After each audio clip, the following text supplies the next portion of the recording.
Donc, c'est sûr et certain qu'en ce moment, la politique a besoin d'un renouveau. Et pour l'instant, je pense que des gens comme Adrien Pouliot, ça va donner une chance, ça va donner une bouchée d'air frais à ce qu'on change un petit peu ce qui se passe au Québec. Et puis, c'est vraiment souhaitable. Effectivement, on est rendu là au Québec. Puis, je pense honnêtement qu'on va pouvoir découvrir avec Adrien. Alors, tu peux l'installer au bout, y a pas de problème. Alors que M. Pouliot est en train de s'installer, là, on fait ça à bonne franquette. Donc, on va découvrir avec lui un peu ce qu'il propose pour le Québec, puis on va apprendre à le connaître un peu parce qu'il y a des gens qui n'ont jamais entendu parler ou peut-être ont entendu le nom sans savoir qui est l'homme derrière. Donc, justement, on l'installe. Monsieur Pouliot, bonjour. Bonjour. Et ça va bien? Bien vous? Ah oui, malgré l'hiver, écoutez, on vit avec, hein, on est au Québec, on aime notre province malgré tout, mais ça vient avec ses avantages et ses inconvénients. Alors, c'est ça que je disais, donc on était en train de faire un peu l'introduction, d'expliquer que le Québec est mûr peut-être pour un changement et il va falloir trouver du sang frais. Parce qu'on dit, c'est qu'on ressasse les mêmes politiques depuis une quarantaine d'années.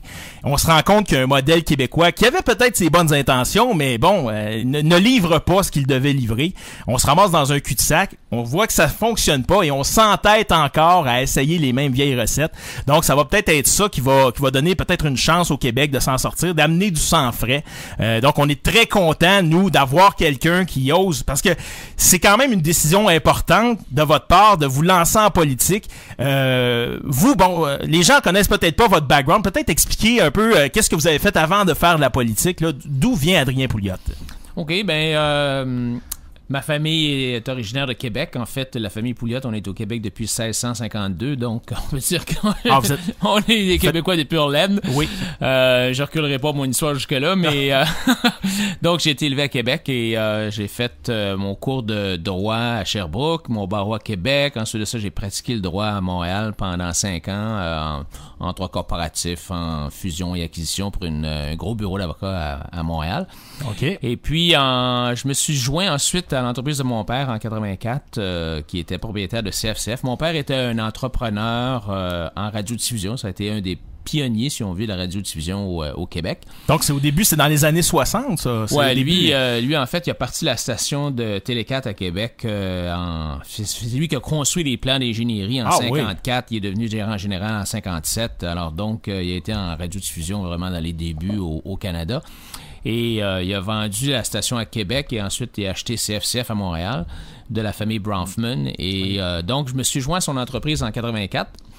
Je suis resté là pendant un bon bout de temps. En fait, jusqu'en 97, je suis devenu président de l'entreprise en 92. Mon père a un peu pris sa semi-retraite en 92 et on a vendu l'entreprise en 97 à Vidéotron. Ah, que je connais bien. Moi, je travaille chez Vidéotron. Ouais, c'est ça. Alors, ça a été vendu à Vidéotron. Et ensuite, j'ai acheté une entreprise qui s'appelait dans le temps Entourage Solutions Technologiques. Oui. Qui était le plus gros sous-traitant de Bell Canada en installation de filage intérieur résidentiel et commercial au Québec et en Ontario. Oui. Entourage qui existe encore? Qui a été racheté par Bell, en fait. Quand je l'ai acheté, moi, ça appartenait au Fonds de solidarité. Ah oui, OK. C'est Raymond Bachand qui était président du fonds à ce moment-là et qui me l'a vendu. C'est donc... c'est un petit monde. Oui, le monde est petit.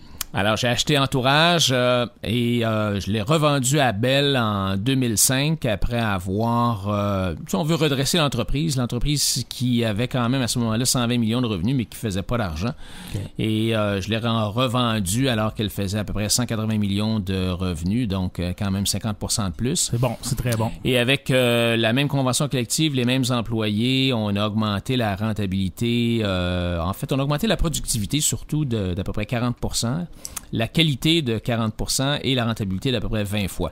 Wow! Alors donc, ça a été un bon coup. J'avais avec moi 600 actionnaires qui étaient des employés dans une coopérative de travailleurs et donc les employés ont bien fait. Wow. Ils devaient être satisfaits de leur patron quand même. Ils ont multiplié leur investissement par 12, alors ils étaient bien contents. Alors donc, j'ai vendu ça et j'ai ensuite acheté d'autres entreprises, acheté, revendu, il m'en reste une maintenant. Et donc, ça, c'est mon expérience d'affaires. Maintenant, moi, j'ai toujours été un passionné de politique publique. Quand on avait nos soupers de famille le dimanche soir, on parlait de business, mais on parlait beaucoup de politique publique, puis de gouvernement, puis de ce que le gouvernement faisait. Mon père, à Québec, faisait des éditoriaux à tous les jours qui étaient des éditoriaux de droite, si on peut dire. Alors, donc, j'ai baigné là-dedans toute ma vie. Et j'ai parti avec d'autres l'Institut économique de Montréal vers la fin des années 90. Oui. Parce que j'étais assez frustré comme radiodiffuseur, je connaissais bien les médias, j'étais frustré de voir qu'au Québec, on avait à ce moment-là le micro qui était seulement donné aux syndicats, aux organisations de gauche. Mm-hmm. La solution, c'était toujours le gouvernement devrait. Et je me suis donc tanné un peu de ça et on a parti l'Institut économique de Montréal en se disant qu'on allait essayer de présenter dans les médias un autre point de vue, un point de vue différent, celui des gens qui pensent que le gouvernement n'est pas la solution universelle à tous nos problèmes. Exact. Alors, on a commencé ça tranquillement en 99. Le président, à ce moment-là, était dans son condo avec une ligne de téléphone qui servait aussi de fax. Et ça a commencé comme ça, tout petit. À début modeste, oui. C'est ça, début modeste. Et l'Institut économique de Montréal est devenu un des instituts au monde, je dirais, les plus productifs. On a à peu près 2000 présences médiatiques par année au Québec. C'est bien, ça. Donc, c'est vraiment beaucoup avec des petits moyens quand même, sans subvention gouvernementale, seulement des donations de donateurs privés. Et j'imagine qu'il y a aussi des échanges qui sont faits avec d'autres think tanks, soit de l'Ouest canadien, parce que ça permet ça aussi, là, avoir un organisme comme ça au Québec, c'est d'ouvrir un peu les horizons, parce que c'est un peu le problème, je pense, au Québec, c'est qu'on est dans notre petite bulle, par le fait français, évidemment, il y a des gens qui n'osent pas aller voir ce qui se passe du côté anglophone, on aurait tout avantage à le faire, mais c'est pas le cas. Donc, ça permet d'avoir ça avec une organisation comme l'Institut économique, c'est ça aussi, là, la force, là. Oui, absolument. L'Institut fait partie du réseau Atlas, qui est un réseau de think tanks comme ça à travers le monde. Et d'ailleurs, l'Institut a gagné un des prix d'excellence du réseau Atlas. Alors oui, absolument. Et même, je dirais que l'Institut donne des cours de formation à des nouveaux think tanks à travers la planète. Oh, ça, c'est intéressant. Donc, il y a des gens qui viennent de toutes sortes de drôles de pays, de l'Est, du Chili, en tout cas de toutes sortes de places, viennent faire des stages et viennent voir comment est-ce qu'avec peu de moyens, on peut avoir une influence médiatique. Parce que finalement, l'Institut, c'était ça. C'était pas de réinventer la roue, c'était vraiment d'être capable de démontrer de façon simple et efficace comment est-ce que les politiques publiques comment est-ce que les problèmes de politique publique peuvent être résolus par le marché libre. Okay. Et donc, ce qu'on voulait, nous, c'est d'être capable de s'adresser à l'auditeur moyen, donc pas avec des études là, de 45 pages ou de 100 pages qui restaient sur les tablettes, mais c'était vraiment avec des petites notes économiques de 4 pages, couleurs, que n'importe quel journaliste de la presse serait capable de comprendre. Alors donc, c'était un peu ça notre objectif et je pense que ça a bien fonctionné. Ouais, c'est ça. La réponse a quand même été satisfaisante. C'est sûr qu'il y a beaucoup de travail à faire au Québec. On le sait, le biais, puis on va en parler peut-être un peu plus tard également. Tout le biais qu'on a, spécialement à Radio-Canada, je pense que ça crève les yeux dans les dernières campagnes électorales, que ce soit au fédéral ou au provincial. On a vu des choses, des transfuges aussi qui sont à la limite du malaise. Là, dans mon cas, là, on voit des choses se passer quelques semaines avant de devenir péquiste. Certains journalistes qui prennent des billets assez marqués. Donc, tout ça, ça fait que les citoyens se posent des questions à savoir, l'information qu'on nous présente est peut-être pas la plus propre ou du moins est très biaisée. Puis, contrairement peut-être à ce qu'on a aux États-Unis où, oui, il y a des billets dans les médias, mais c'est clairement identifié. On écoute Fox, on le sait. On est à Fox. On est dans les autres réseaux, c'est la même chose. À CNN, on le sait. Tandis qu'ici, on tend et on essaye de nous faire croire qu'on est tous objectifs. Puis, on sait l'objectivité, ça n'existe pas. Dans le Canada anglais, on a des médias clairement de droite. On parle de Sun, entre autres. On peut parler du National Post. Au Québec, c'est encore quelque chose qu'on n'a pas encore beaucoup, là. Est-ce que, avant de se lancer en politique, ça fait partie de la réflexion? Si on veut changer vraiment le Québec, ça va nous prendre un moteur médiatique? Oui, absolument. En fait, l'Institut économique était, disons, on peut dire, une espèce de première étape dans le développement de cette réflexion-là. Mais quand on regarde l'historique aux États-Unis de ce que j'appellerais la droite là, économique, là, où ils ont commencé eux aussi avec des think tanks, mais ensuite de ça, ils ont des organisations dans les écoles, par exemple. Ils ont eu des stations de radio, des médias et ensuite des partis politiques. Alors nous, au Québec, on l'a, mais ça prend plus de temps. Mais on a eu d'abord l'Institut économique de Montréal, on a maintenant de plus en plus de médias. Pas énormément, mais on a quand même des chroniqueurs médias. C'est dans déjà le Journal ça. de Montréal, par exemple, avec Nathalie El-Grabli, on a eu Éric Duhem. Oui. On a Richard Martineau. Bon, alors on a quand même un certain nombre de chroniqueurs, beaucoup plus quand même qu'il y a 10 ou 15 ans. Oui. C'est vrai qu'il y a eu une amélioration. Même dans les 5 dernières années, on a senti qu'il y avait, justement, avec le travail des gens comme le Réseau Liberté Québec, Joanne Marcotte, qui ont réussi à au moins provoquer le débat. Bon, on sent peut-être que, justement, il y a une petite étincelle d'allumée. Sauf que le feu est encore très lent à prendre. Et puis, justement, on parlait d'Éric Duhem, ça en est un bel exemple qui, maintenant, est à la radio. Mais on part de très loin, évidemment. Mais là, si on revient un peu avec le cheminement que vous avez fait, vous avez quitté l'Institut économique. Après ça, on se retrouve en politique. Vous faites partie de l'ADQ. Comment ça s'est passé, tout ça, la fusion, pas la fusion, mais l'intégration de l'ADQ avec vos idées? Qui vous a approché? Comment ça s'est passé? En fait, je suivais l'ADQ depuis un certain temps. J'avais déjà parlé à Mario Dumont. Et c'est Claude Garcia qui était devenu le président de la commission politique de l'ADQ. Que je connaissais, alors j'ai vu dans les journaux qu'il avait été nommé président de la commission politique de l'ADQ et je lui ai donné un coup de fil en lui disant, écoute, je trouve ça intéressant que tu te lances un peu en politique, tu es un homme d'affaires comme moi, alors allons casser la croûte puis allons en parler. Alors donc je suis allé avec lui et ça n'a pas été, mais là le lunch n'était pas encore fini que je m'étais mis le bras dans l'engrenage. Ah ouais, ok. Et Claude m'avait amené à signer en bas de la page comme vice-président de la commission politique. Alors pour moi, c'était une nouvelle expérience. Et c'était vraiment dans mes forces, parce que moi, ce que j'aime, c'est justement les politiques publiques, la réflexion des solutions qu'on doit apporter. Alors, ça a été vraiment une expérience la fun. On a préparé le cahier de propositions pour le Conseil général qui a eu lieu à Trois-Rivières en 2011 sur fiscalité, sur le travail, les lois sur le travail, sur tout l'aspect économique. Oui, c'était probablement le programme le plus ambitieux de l'ADQ. En tout cas, dans les dernières années, on sentait que vraiment, il y avait une direction différente qui se prenait à ce moment-là.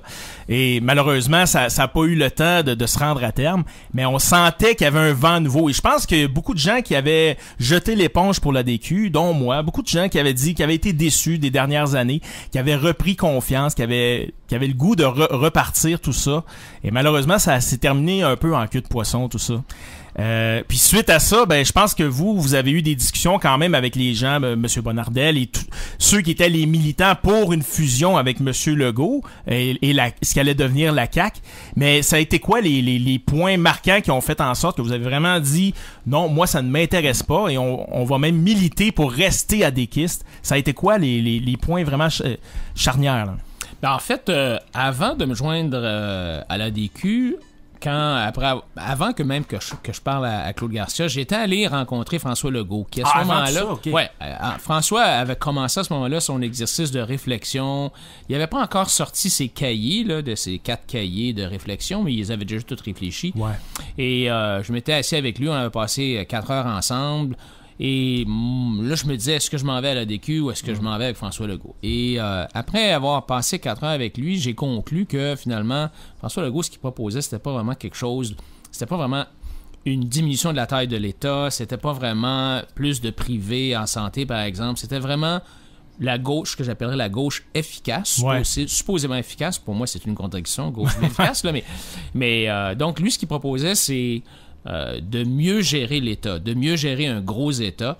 Et moi, je pense que c'est pas possible. Il faut vraiment plutôt diminuer la taille de l'État, la bureaucratie étouffante. Et alors donc, je suis ressorti de cette conversation-là en me disant, c'est pas ça qu'on a besoin. Alors donc, quand plus tard, quelques mois plus tard, François a officiellement annoncé le lancement de la coalition et que les gens de l'ADQ ont voulu fusionner avec François Legault. Moi, je leur ai dit, écoutez, je l'ai vu, je sais ce qu'il pense, j'ai passé 4 heures avec, et c'est pas du tout ça, là, c'est pas l'ADQ, ça. Mais bon, pour des raisons, j'imagine, pratico-pratiques, pour des raisons financières, pour des raisons aussi électoralistes. À ce moment-là, on s'appellera que... C'est un peu d'opportuniste, ouais, tu sais, François Legault... le vent, là. Il flottait sur un nuage. Tu sais, le premier sondage, après qu'on ait parlé de François Legault, on lui donnait 40% dans le sondage. Alors, voilà. donc, tout le monde était excité, ça n'a pas de bon sens. Les vires capots, là, ça... Ouais, les vires capots... sont sollicités. Ouais, puis, tu sais, je veux dire, moi, je pensais pas vraiment que ça pouvait durer, ce 40%-là, mais il y avait vraiment un attrait, là. Alors, donc... le nouveau. On s'est débattu un peu comme des diables dans l'eau bénite, mais finalement, il y a eu un vote, ça a fini 70-30, puis on a fermé la shop, et puis on a tourné la page. Puis c'est sûr, on parlait de l'engouement Legault. Ça prouve une chose, par exemple, c'est que le Québec est mûr pour quelque chose de nouveau. Parce qu'aussitôt qu'il y a quelque chose qui sort de l'ordinaire, les Québécois se lancent là-dedans sans trop savoir c'est quoi. On va être honnête, les gens savaient pas du tout les détails, puis ils étaient prêts à voter pour le chèque en blanc, ce qui s'est pas concrétisé un an plus tard, mais quand même, là, on voit la mécanique. Mais est-ce qu'à l'intérieur de l'ADQ, on a entendu aussi qu'une des choses qui a peut-être penché, c'était tout le côté financier de l'ADQ, les dettes et tout ça. Est-ce que ça a joué beaucoup, un grand rôle dans toute cette décision-là, ou c'est... plutôt anecdotique, comme on dit. Là. C'est-à-dire que le parti était pas nécessairement en excellente santé financière, mais rappelons-nous que Gérard Deltel avait pris le parti, il y avait à peu près 6% dans les sondages et avait réussi à faire monter le parti à peu près à 18% avant la fusion. Donc, c'est quand même 3 fois plus. Sans beaucoup de moyens, on va le dire. Sans beaucoup de moyens. Alors, donc, il y avait quand même une dette importante que le parti traînait depuis les années 2003, je pense, je sais pas trop quoi, ou 2007.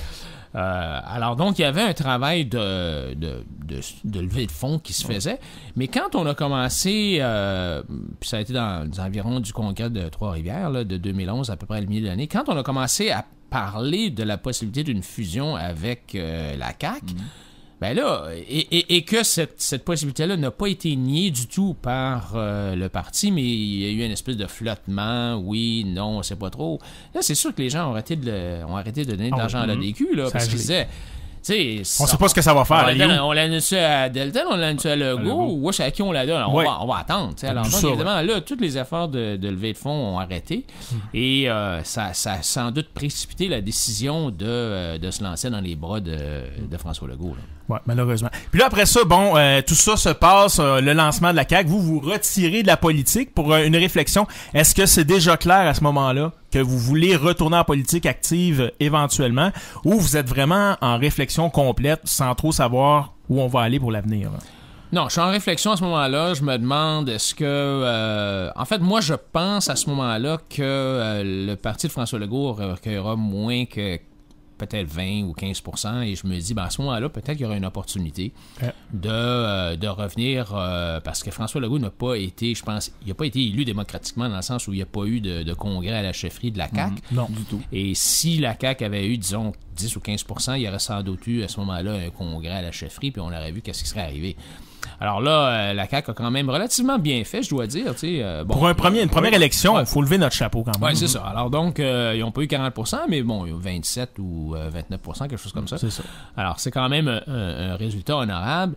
Mais moi, ça m'a quand même... je me suis quand même dit, bon, et alors ils ont 29%, ils ont fait une job pas si mal à l'opposition, mais... Ils ont toujours pas les bonnes politiques. Là. C'est toujours mêmes politiques, les mêmes solutions libéralo-péquistes là, qui sont là depuis 30 ans. Alors, qu'est-ce qu'on fait? Est-ce qu'on attend? Et on aurait pu attendre quoi? Je ne sais pas exactement. On pourrait attendre 2-3 ans, essayer de travailler, faire un mouvement de fond, une espèce de grassroots movement pour faire avancer les choses. Et c'est une bonne possibilité qui doit continuer à se faire.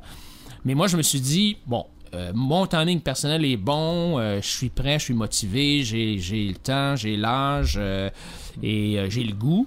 On peut attendre 2 ans puis espérer que dans 2 ans, les choses, le vent soit plus favorable. Mais moi, je me suis dit, de toute façon, cette expérience-là va être une expérience assez longue. Donc, c'est vraiment un marathon, c'est pas un sprint. Tout à fait. Et donc, commençons tout de suite à jeter les bases d'un parti vraiment de droite économique. Bâtissons des fondations tranquillement, pas vite, et puis à mesure que le temps arrivera, on commencera à chercher nos appuis. Tu sais. Est-ce que vous avez été rencontrer les gens du Parti libéral avant justement d'arriver à ce règlement-là, de dire ça y est, on va se lancer dans quelque chose de nouveau? Est-ce que vous avez quand même pris le pouls au niveau du Parti libéral du Québec? Oui, c'est vrai que j'ai fait ça. En fait, quand j'ai regardé le discours de Jean Charest le 4 septembre au soir, son discours de démission, en fait, son discours d'acceptation de la défaite, et le lendemain, le 5 septembre, son discours de démission, dans ces deux discours-là, M. Charest a parlé des valeurs du Parti libéral et il a parlé de liberté individuelle. Et là, je vais vous avouer que j'ai été un peu renversé. Ouais. C'est la première fois que j'entendais quelqu'un du Parti libéral me dire qu'une des valeurs importantes du Parti libéral, c'est la liberté individuelle. J'ai un peu renversé. Ils l'ont bien caché. Oui, je l'ai bien caché. Alors donc, je suis couru tout de suite aller lire le livre de Claude Ryan sur les valeurs du Parti libéral qui a été écrit en 2000, au début des années 2000, qui était une commande en fait de Jean Charest. J'ai lu le livre et ce qu'il disait là, il y avait des choses intéressantes. Et je me disais, peut-être qu'il y a moyen vraiment que le Parti libéral... Bon, disons que le Parti libéral va entrer dans une réflexion, parce qu'il y a une course à la chefferie, et on va pouvoir brasser des idées, et peut-être que je pourrais influencer cette réflexion-là. Soit en me lançant dans la course à la chefferie du Parti libéral ou en essayant d'appuyer un des candidats et puis peut-être même d'influencer un candidat. Alors, j'ai regardé la possibilité de me lancer à la tête dans la course à la chefferie du Parti libéral, mais les règles qui ont été adoptées par l'exécutif ou par le parti ont fait en sorte que c'était vraiment difficile là, pour quelqu'un de l'extérieur du parti de pouvoir entrer la course parce que c'est vraiment une organisation... Il faut avoir une organisation sur le terrain, il faut être partout pratiquement en province. Donc, il faut vraiment être capable de bénéficier des organisations locales. Les contacts à l'intérieur. Avec les députés, les ministres, puis leur propre organisation dans chaque circonscription. Alors, vraiment, moi, j'étais quelqu'un de l'extérieur complètement. Alors, donc, après avoir parlé même à des gens du parti, j'ai conclu que c'était pas vraiment possible d'avoir du sang nouveau qui rentrerait dans le Parti libéral avec cette règle-là de la course. Ouais, ce qui est dommage aussi, parce que c'est peut-être ça aussi que le Parti libéral manque en ce moment, là, parce que là, on essaye de renouveler le parti avec des histoires très lourdes de corruption. On sait, le Parti libéral est une organisation très hiérarchique, on sait comment ça fonctionne et tout, puis je pense que les gens sont un peu blasés de voir ça. Le cynisme vient beaucoup de ça, des nominations partisanes, de la façon de faire, et le Parti libéral avait une belle occasion justement là, de peut-être changer, brouiller les cartes un peu. Semble pas s'enligner pour ça, ce qui vous a poussé à embarquer dans un autre projet. Il y avait deux partis aux dernières élections qui auraient pu vous intéresser, c'est-à-dire justement le Parti conservateur du Québec et l'équipe autonomiste. Est-ce que vous avez aussi regardé de ce côté-là? Parce que eux aussi, c'est un parti qui veut prôner les libertés et les droits individuels, les responsabilités individuelles. Ça a-tu fait partie de la réflexion de regarder l'équipe autonomiste? Oui, ça fait partie de la réflexion. Je pense que l'équipe autonomiste a des bonnes idées. Il y a des bonnes personnes qui sont là. Le Parti conservateur du Québec, pour moi, avait des bonnes idées aussi. Ce qui a fait pencher la balance un peu pour moi, c'est que il y avait des personnes au Parti conservateur du Québec en qui j'avais confiance, Albert Demartin, qui est le chef intérimaire, et Monique Roy-Verville, qui est la présidente intérimaire, qui sont des gens qui étaient avec moi sur le comité Restons ADQ, qui s'est battu contre la fusion. Alors, c'est des gens que je connaissais déjà. Des gens de confiance. Des gens de confiance. Donc, c'est un peu pour ça que je suis allé là. Bon, il y a la question du nom aussi. Est-ce que je me suis posé la question, Parti conservateur, est-ce que c'est un bon nom, c'est un mauvais nom? Est-ce qu'équipe autonomiste, c'est un bon nom, un mauvais nom? Mais finalement, j'ai penché du côté du Parti conservateur. Je pense que l'avantage, le nom, le brand est connu, si on veut, du Parti conservateur. On peut aimer ou pas aimer, mais c'est un brand qui est connu. Il peut faire peur, mais il est connu. Là. Ouais, c'est ça. Et il est clair aussi. Les gens savent à quoi s'attendre. Alors, quand on regarde la liste des 20 partis qui sont enregistrés au directeur général des élections, il y a bien des partis que tu regardes, tu n'as pas la moindre idée de ce que ça veut dire. Moi, le parti de la Constituante, là, je ne sais pas c'est quoi. Même, Option nationale, si tu le sais pas, tu le sais pas. Mais le Parti conservateur, on sait c'est quoi. C'est ça. On peut imaginer qu'il y a des monstres qui mangent des enfants en arrière de ça, là. Mais quand on repense, si on se replace dans l'histoire récente, le Parti progressiste conservateur de Brian Mulroney, il mangeait pas les enfants, les autres, là. Alors, puis il était très populaire au Québec. Il était très populaire au Québec. Donc, il y a quand même une certaine signification. Il y a un brand là qu'il faut peut-être ajuster. Mais je pense que c'était peut-être plus facile de ce côté-là. Ouais. Puis il faut comprendre aussi que le Parti conservateur du Québec Québec évacue tout de suite les questions sociales, c'est-à-dire l'avortement. Morale, vous n'êtes pas dans la morale du tout. C'est vraiment une droite économique. Puis ça, je pense qu'il va falloir insister énormément là-dessus parce que les médias, vous le savez, vont beaucoup jouer là-dessus puis essayer de vous associer au côté plus sombre peut-être du Parti conservateur de Stephen Harper, qui est plus de l'Ouest, les vestiges du Reform Party. On est loin de ça là ici, là. C'est sûr. Absolument. Il n'y a pas de question de droite religieuse. Puis c'est un peu, les mots sont un peu, des fois, il y a une petite confusion, mais c'est sûr qu'il n'y a pas de droite religieuse. Il n'y a pas de droite morale non plus, sauf que je dirais qu'il y a des valeurs traditionnelles. Disons, moi, je suis en faveur de...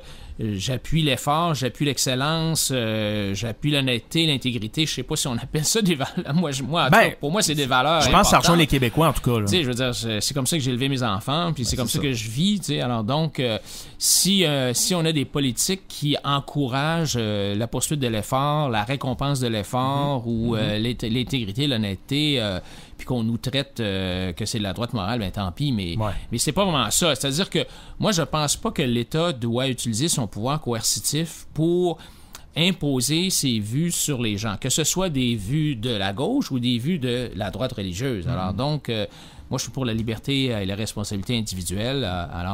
Et ça faisait partie un peu des raisons pour lesquelles j'avais pas embarqué dans le Parti conservateur l'an dernier, avant les élections. Parce que les gens qui étaient à ce moment-là au Parti conservateur, où il y en avait certaines qui étaient vraiment plus... qui étaient prêtes à utiliser le pouvoir coercitif de l'État pour imposer leur vue morale ou religieuse. Et moi, j'étais pas d'accord avec ça. Non, c'est pas la bonne façon de faire, surtout pas au Québec. Je pense pas qu'on soit une société qui soit de ce type-là. Donc, si on vient avec l'équipe autonomiste, le Parti conservateur du Québec, il va falloir éventuellement peut-être penser à une fusion aussi si on veut pas se nuire. Comme ça a été fait dans la gauche, faut pas aller trop loin. Québec solidaire, c'est un amalgame de paquets de partis de gauche. Et force est de constater que au fil du temps, ça a fonctionné, ou du moins c'est en voie de fonctionner. Françoise David a livré une très bonne performance dans la dernière campagne électorale. On voit qu'Amir Kadir est stigmatisé un peu. On essaie de le tasser un peu parce qu'il est peut-être moins présentable que Mme David, qui a un ton posé, qu'on soit d'accord ou pas, ça semble plaire aux Québécois.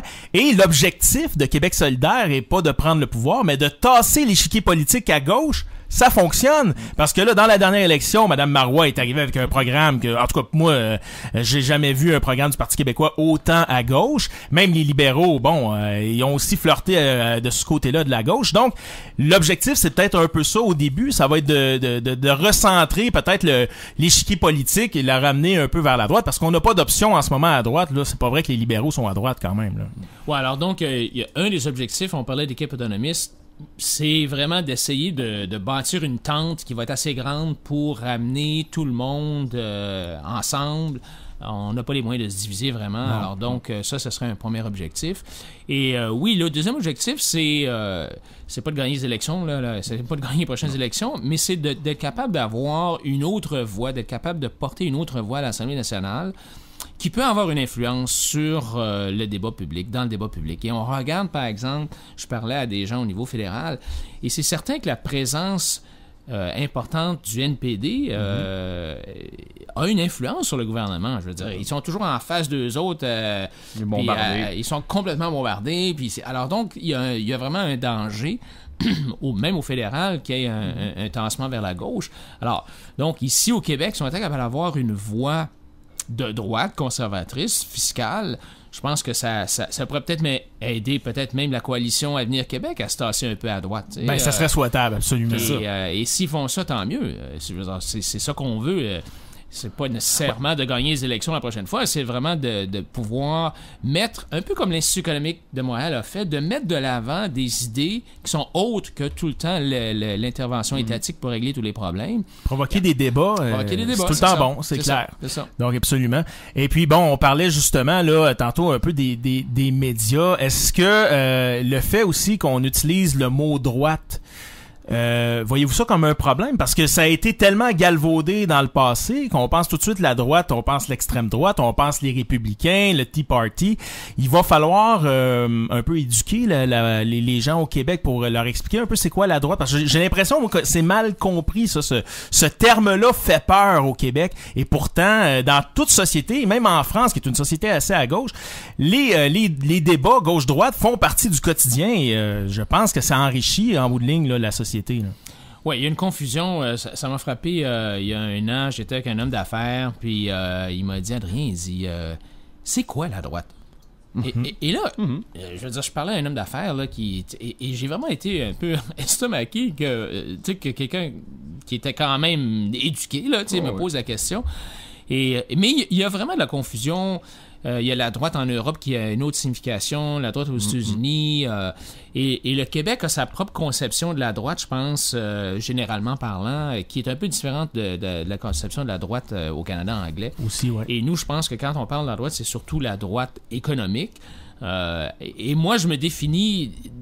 Malheureusement, il faut un peu se définir par gauche-droite parce que c'est le langage que les gens utilisent, mais c'est vraiment très confus parce que moi, j'ai plutôt tendance à dire que je suis de la droite économique, mais de la gauche morale, dans le sens où, disons que la plupart des gens de la gauche sont assez libéraux au niveau de la morale, donc ils vont être pour le mariage gay, pour l'avortement et pour la liberté individuelle dans ce sens-là.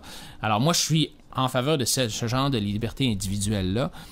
Dans les choix moraux, et je suis aussi pour la liberté individuelle dans les choix économiques. Alors, par exemple, je comprends pas aux États-Unis pourquoi les républicains sont en faveur de la liberté individuelle quand on parle d'économie, mais ils sont pas en faveur de la liberté individuelle quand on parle des choix moraux.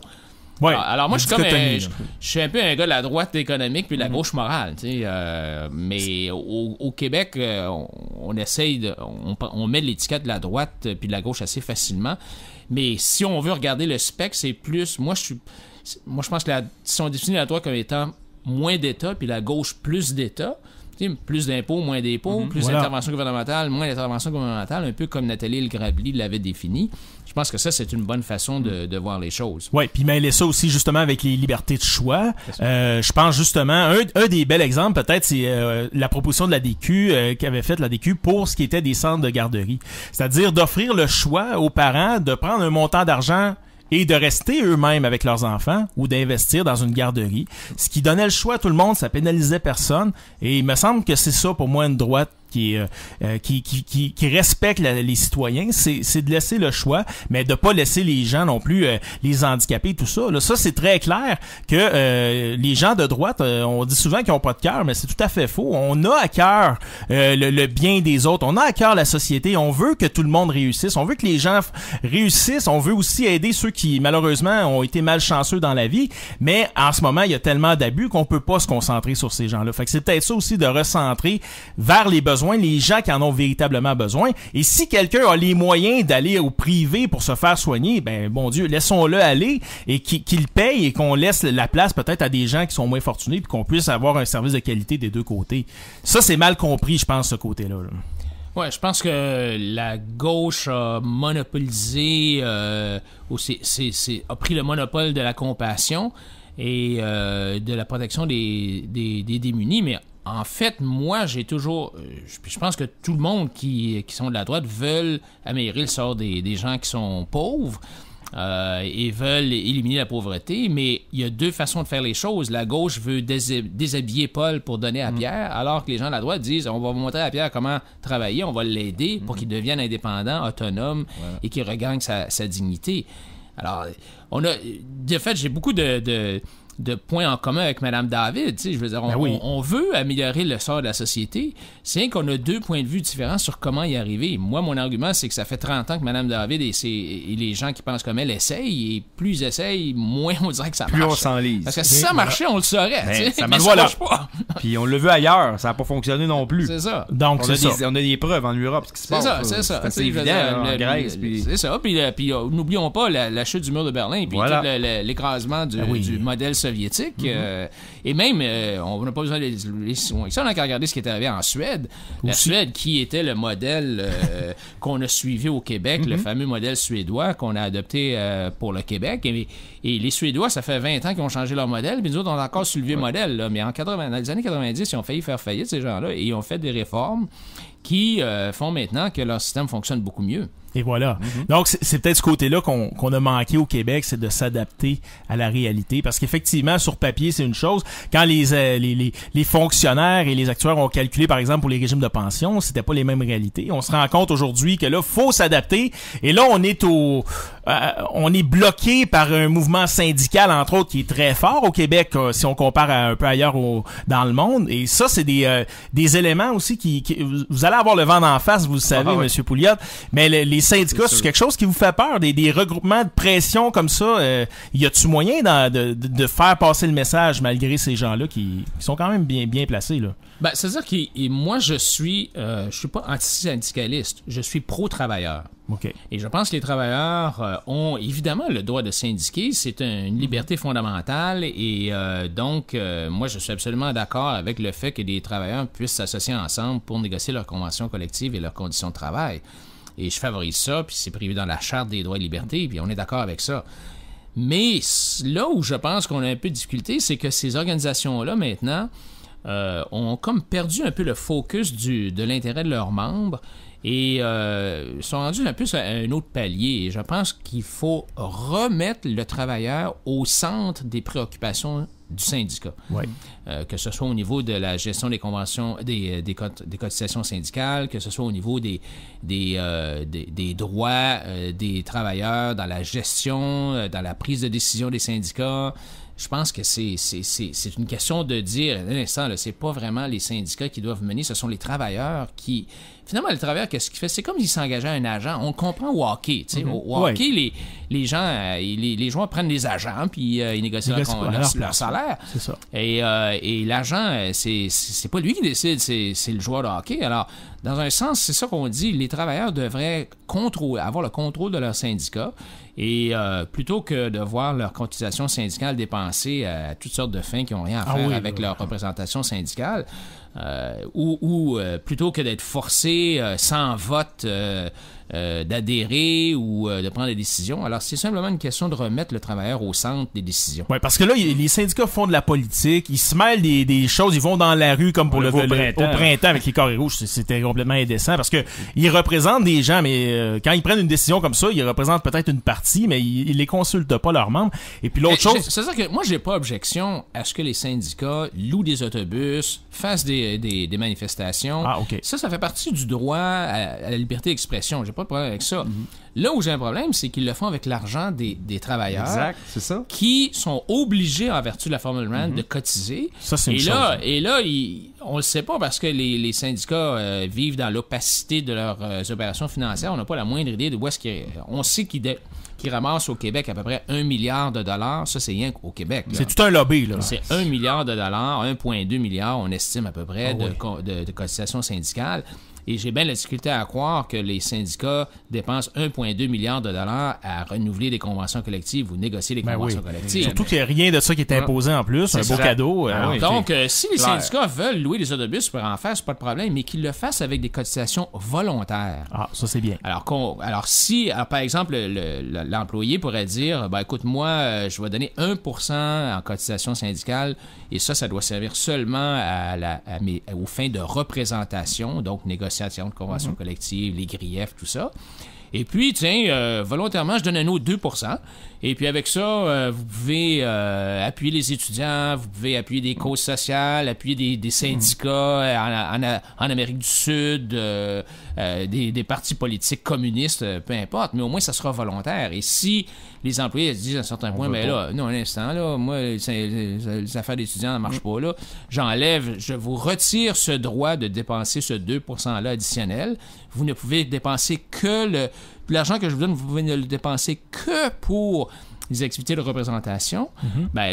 Ça remet le contrôle du syndicat dans les mains du travailleur syndiqué. Et puis s'il veut absolument se désaffilier, il a le choix de partir et de négocier lui-même s'il veut ses conditions de travail. Ce qui me semble que on parle beaucoup de démocratie dans les syndicats. Ça serait une chose, un bel exemple qu'ils pourraient mettre en place pour démontrer qu'ils sont pour la démocratie. Parce qu'en ce moment, c'est tout sauf démocratique la façon que ça fonctionne. On dirait que c'est des organismes, c'est archaïque. archaïque, la façon que ça marche. Puis ça nuit, tu sais, justement à tout ce qui se passe au Québec, à avoir un climat favorable aux ententes, aux négociations. On a des gros dossiers à régler avec les syndicats dans les prochaines années. Les fonds de pension, on en a parlé tantôt. C'est quelque chose qui fait énormément mal à la fonction publique, à nous, en tant que payeurs de taxes. Et il va falloir adresser ça un jour ou l'autre. Et je vois pas aujourd'hui, malheureusement, un politicien qui va avoir le guts d'affronter les syndicats. Puis vraiment, malheureusement, il va falloir être un peu plus sévère puis trouver des solutions à ça. Oui, mais c'est parce que mon point, c'est qu'on n'affronte pas les syndicats. On met en place des lois pour que les travailleurs reprennent le contrôle des syndicats. Alors donc, c'est pas des lois anti-syndicats, c'est des lois pro-travailleurs. Pro-travailleurs. La loi, le Bill C-377 que les conservateurs viennent de passer, qui exige maintenant que les syndicats diffusent ou publient leurs états financiers de façon sans que les employés syndiqués soient obligés de le demander, là, que ce soit une publication automatique. Volontaire, C'est une loi qui protège les travailleurs. C'est pas une loi anti-syndicale. C'est tout simplement pour assurer que les travailleurs syndiqués puissent voir comment est-ce que les syndicats dépensent leur argent sans être obligés de le demander. Donc, ils pourront aller sur un site web de façon anonyme puis voir les états financiers de leur syndicat. Et qui peut être contre la transparence?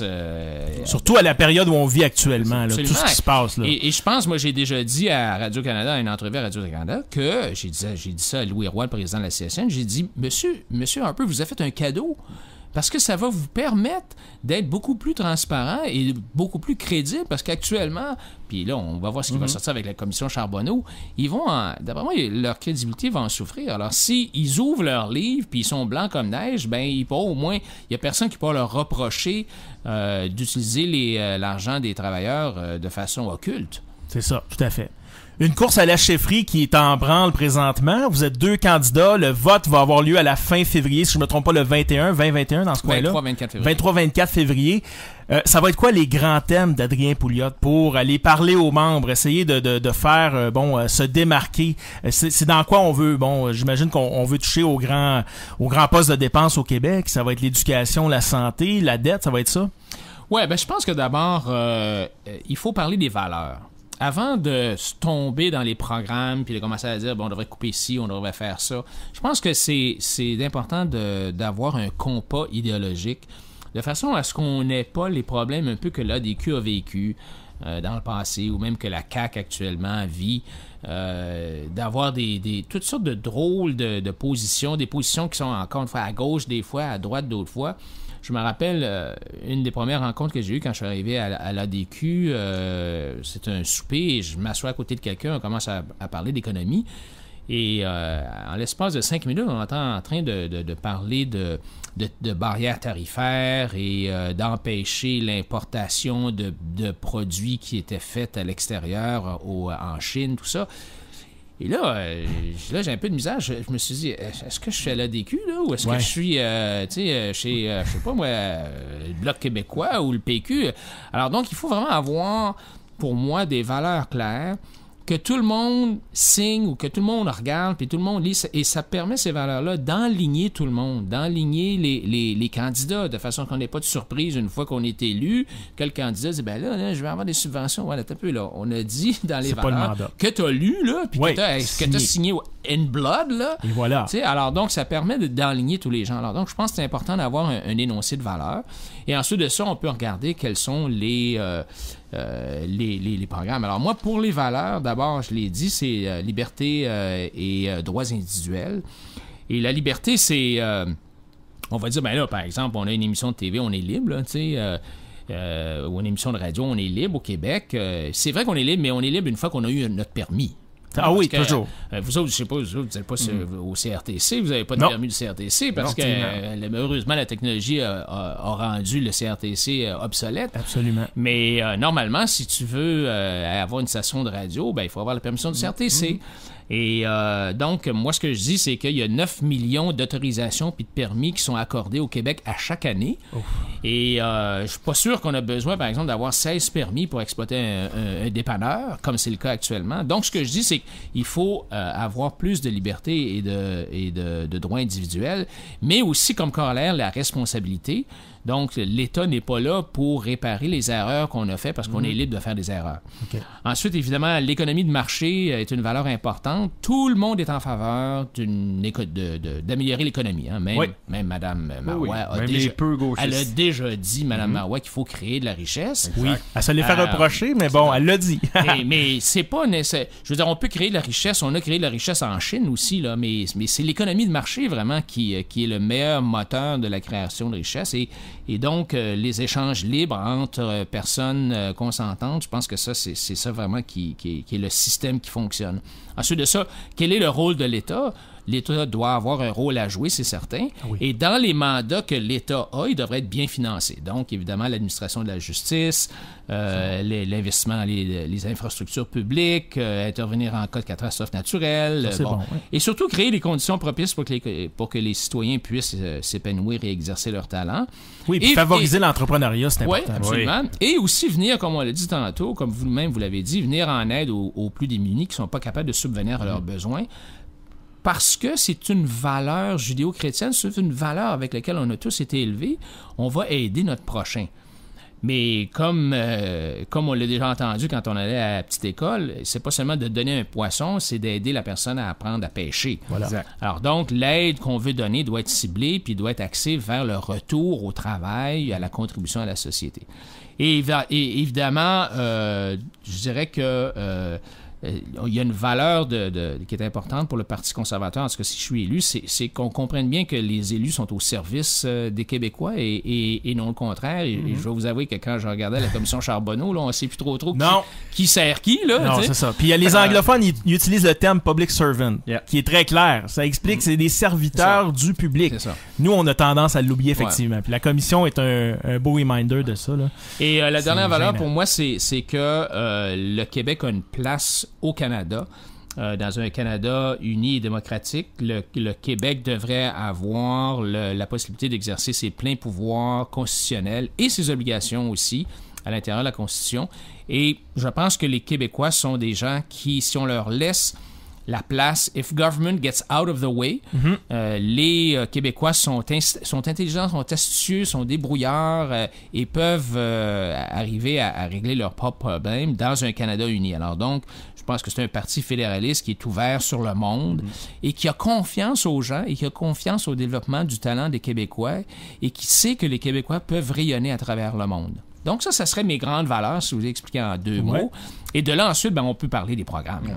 Oui, c'est ça. Là, ça va venir dans un deuxième temps. Exact. Une fois, si la chefferie est remportée, il va falloir s'attaquer justement à ce monstre-là, l'éléphant québécois, qui est énorme. Là. C'est 74 milliards de dollars. Il faut revoir au peigne fin. Il y a des choses là-dedans qui sont, on parlait tantôt des choses obsolètes. Il y en a un paquet là-dedans qui devrait être révisé. Ça va prendre un certain courage à le faire, mais déjà proposer des solutions, ça va être dans le bon sens, même si vous n'êtes pas au pouvoir. Déjà apporter des discussions, on va espérer que ça puisse faire bouger peut-être les autres qui vont être au pouvoir et de voir. On parlait de la CAQ tantôt. S'ils veulent pas perdre des appuis, parce que j'imagine qu'il y a certains gens de la CAQ qui vont se retrouver dans les valeurs d'un parti conservateur comme vous le proposez.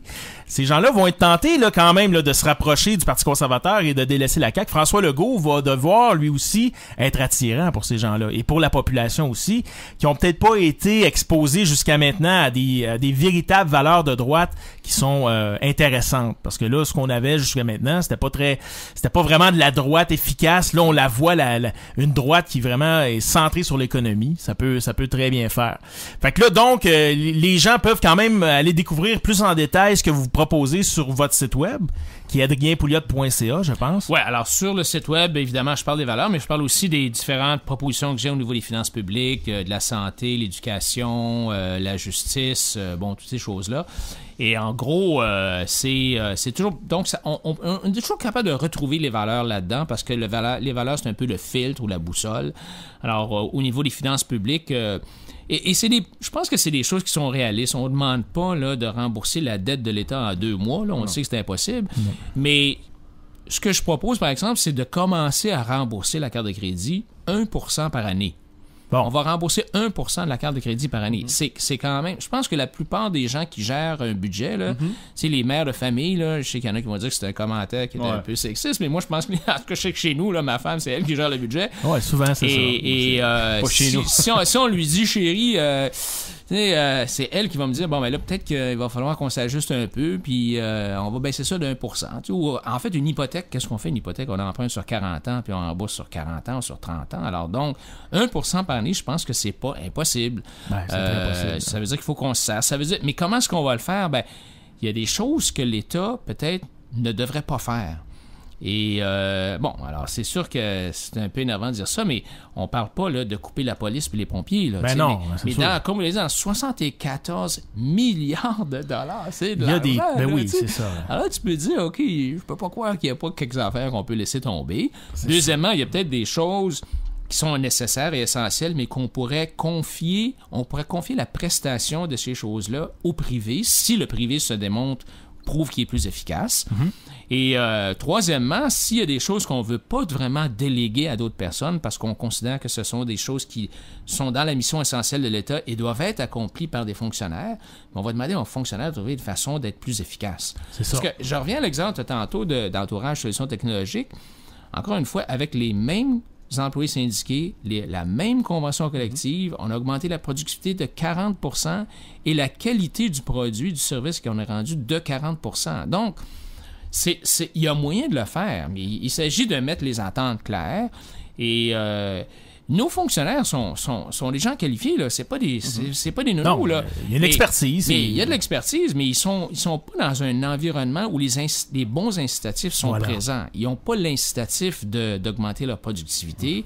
Alors donc, il faut trouver une façon de gérer. C'est un gros changement, hein? Ça serait un gros changement pour la bureaucratie, mais la gestion du changement, c'est quelque chose qu'il faut faire. C'est requis, oui. C'est requis, mais si on augmente la productivité, imaginez si on est capable d'augmenter la productivité de l'État de, je sais pas, 20%, là, c'est incroyable. Là, déjà, on aurait un bon pas de fait. Là. Non, c'est ça. Parce qu'en ce moment, puis je reviens souvent sur la santé, parce que pour moi, c'est un poste budgétaire qui ne cesse de progresser à un rythme incontrôlable. Et en plus, ce qu'on sait, c'est que ça va être de pire en pire parce que la population vieillit. On sait même pas comment coûtent les opérations. Et la façon d'octroyer les budgets, c'est-à-dire que si on passe pas au travers du budget annuel, on va le couper l'année suivante. Qu'est-ce que ça produit? Ça produit des fonctionnaires qui se sentent forcés de dépenser pour rien à la fin de l'année pour conserver leurs droits acquis. C'est complètement à l'envers. Il y a une proposition que j'aime beaucoup, moi, de Jeff Fillion, qui avait parlé de comment on pourrait gérer tout ce qui se passe au niveau des hôpitaux. C'est-à-dire que oui, le gouvernement est responsable que les gens soient soignés. Par contre, pourquoi on serait pas l'assureur des citoyens et laisser l'opération à des organisations privées qui sont spécialisées là-dedans, qui savent comment coûtent les opérations, qui savent comment optimiser des salles d'opération. C'est peut-être une façon aussi de revoir qu'est-ce qu'on peut faire pour les Québécois. Les services peuvent rester inchangés, mais trouvons des partenaires qui sont experts dans ces champs-là. Quand on voit que le gouvernement se mêle de santé, se mêle de loterie, d'alcool, de mines, on se lance dans tout et on est expert en rien. Puis je pense que c'est là le problème aussi de l'État québécois, c'est qu'on veut tout faire par nous-mêmes, alors qu'il y a des gens spécialisés dans certaines branches. Puis il y a moyen de trouver des partenariats publics-privés. Ici, tout près d'ici, le pont de la 25 est un superbe exemple. Ça s'est rentabilisé avant le temps. Moi, je l'ai utilisé à plusieurs reprises, très satisfait. Les coûts sont quand même acceptables. Ça se fait de façon automatisée, pas besoin et ça fonctionne. Donc, on peut essayer là, d'optimiser ce côté-là aussi, là. Oui, c'est tous des bons arguments que vous faites. Si on prend par exemple les hôpitaux, comme vous le dites actuellement, les hôpitaux le financement des hôpitaux se fait par enveloppe. Donc, là, je parle pas des médecins. Là. Les médecins sont toujours payés par la RAMQ, mais l'opération hospitalière elle-même, elle est financée par enveloppe. Ça veut dire qu'on donne une enveloppe de 300 millions pour la radiologie, de 500 millions pour ci ou ça. Et ces enveloppes-là sont déterminées, c'est des bases historiques ajustées pour l'inflation, puis toutes sortes de patentes. Alors, moi, l'exemple que je donne, c'est si tu es directeur général de l'hôpital de Montréal et que tu vois un patient rentrer chez toi, là, tu dis... Oh non, pas encore une dépense qui rentre. Je veux dire, oh non, c'est encore... c'est pas un client. Encore des dépenses, là. Alors là, tout ce que tu vois quand ça rentre, c'est un problème.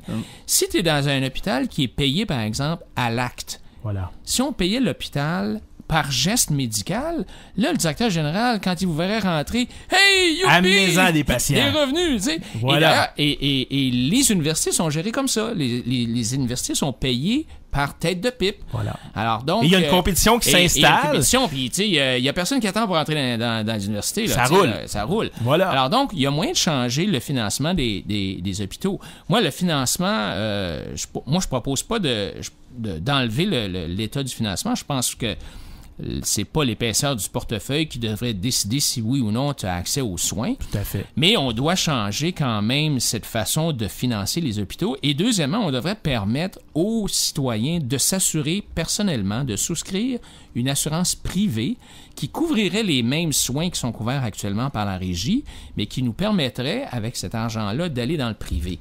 Donc, le financement, c'est une chose.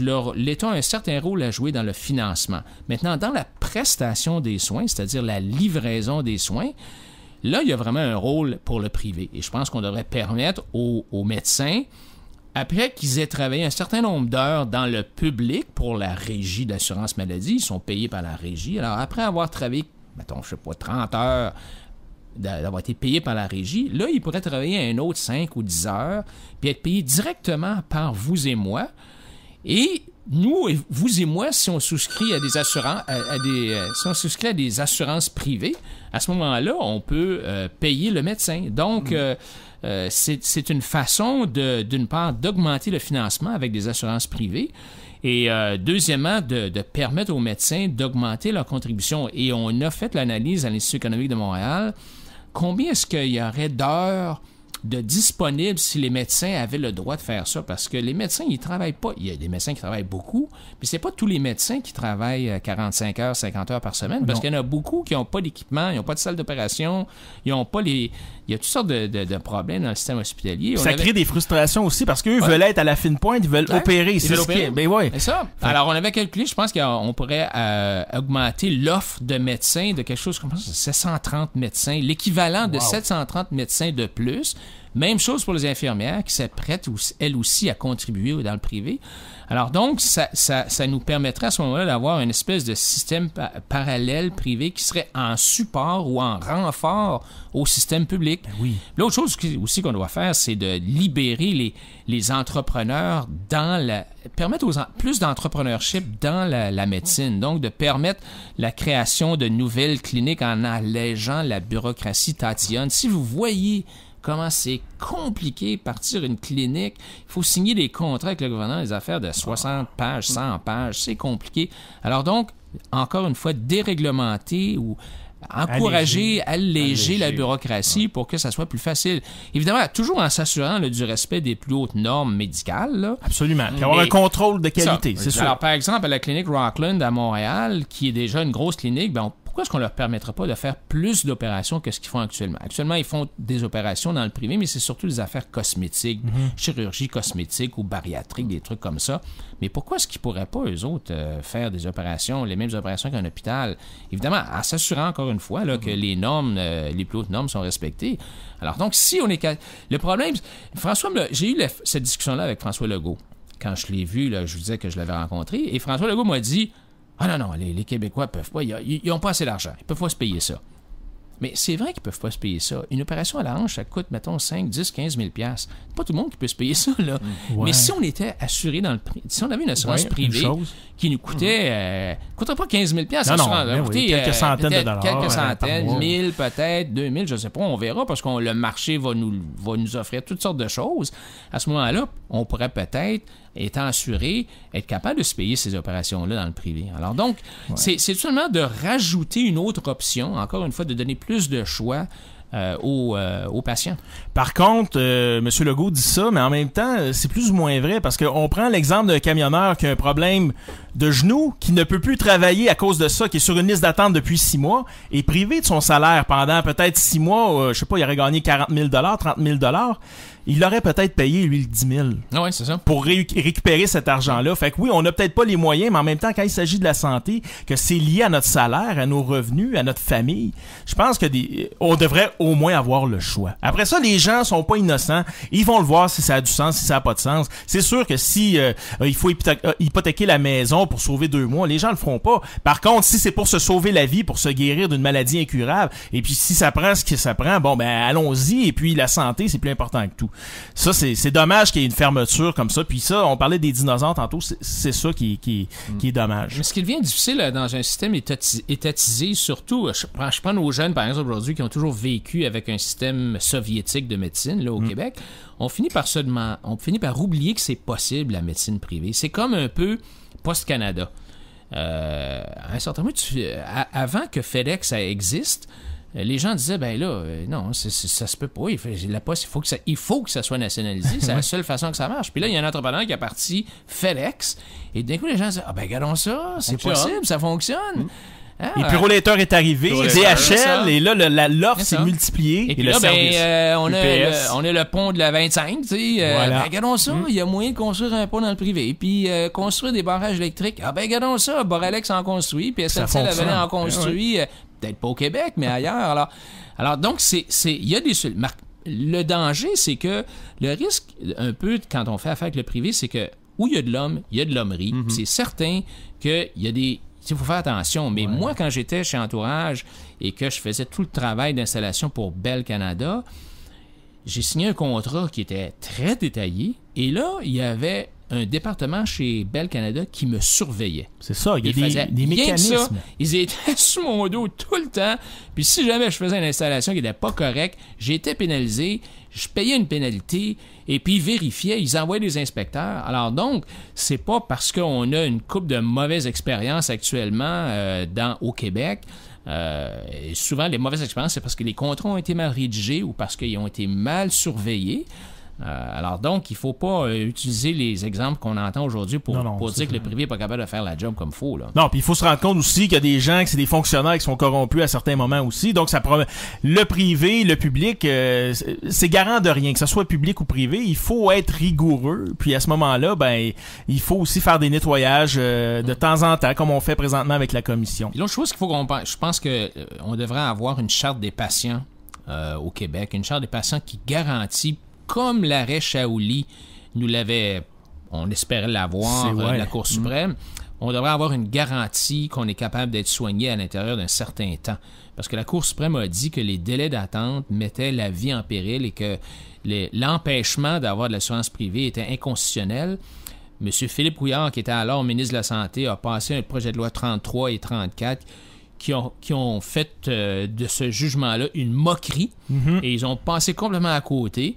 Mais moi, je pense que ça prend une vraie charte des droits des patients qui dit si tu n'es pas opéré à l'intérieur d'un certain temps, l'État va te payer dans le privé. Ils vont t'envoyer dans le privé puis ils vont te le payer. Ça marche dans certains pays. Je pense en Angleterre, entre autres, ça fonctionne comme ça. Et on doit faire la même affaire pour les CHSLD. Même chose. Si le médecin te donne ton congé de l'hôpital puis tu n'es pas capable de te trouver à l'intérieur d'un certain temps un CHSLD public, l'État va t'en payer un dans le privé.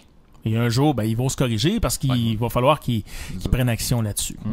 Adrien Pouliot, c'est très intéressant de parler de ça. J'espère, honnêtement, que la course à la chefferie va se passer de belle façon. J'étais orphelin politique depuis quelques années. Je pense qu'honnêtement, j'ai trouvé quelqu'un en qui j'ai confiance. J'ai trouvé quelqu'un qui a un discours rafraîchissant. Puis aussi avec un background d'entrepreneur, un redresseur d'entreprise, je pense qu'on est rendu là au Québec aussi de trouver des façons de reprendre notre Québec. On aime tous, faut le dire, c'est une belle province, on l'aime, mais il y a des lacunes, il y a des choses à changer, puis il va falloir donner un coup de barre. Et puis je sens quelque chose de positif là-dedans. Comment les gens peuvent vous soutenir? C'est quoi le meilleur moyen? C'est-tu devenir membre? Allez vous appuyer sur les médias sociaux? Qu'est-ce qu'on fait là?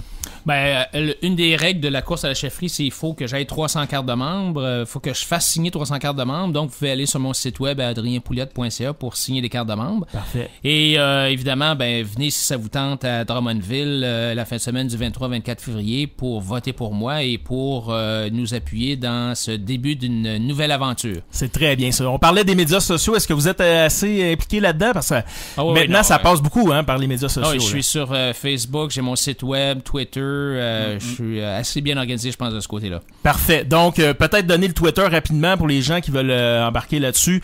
Pouliot PCQ. Donc, sur Twitter, c'est là. Puis faites la recherche aussi sur Facebook. Tout est là. On va mettre les liens de toute façon sur la page de l'émission si ça vous intéresse. adrienpouliot.ca.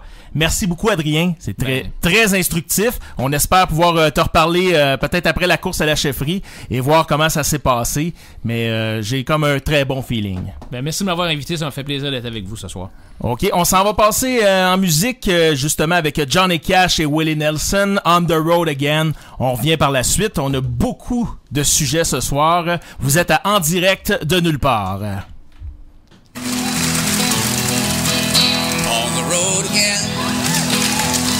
I just can't wait to get on the road again.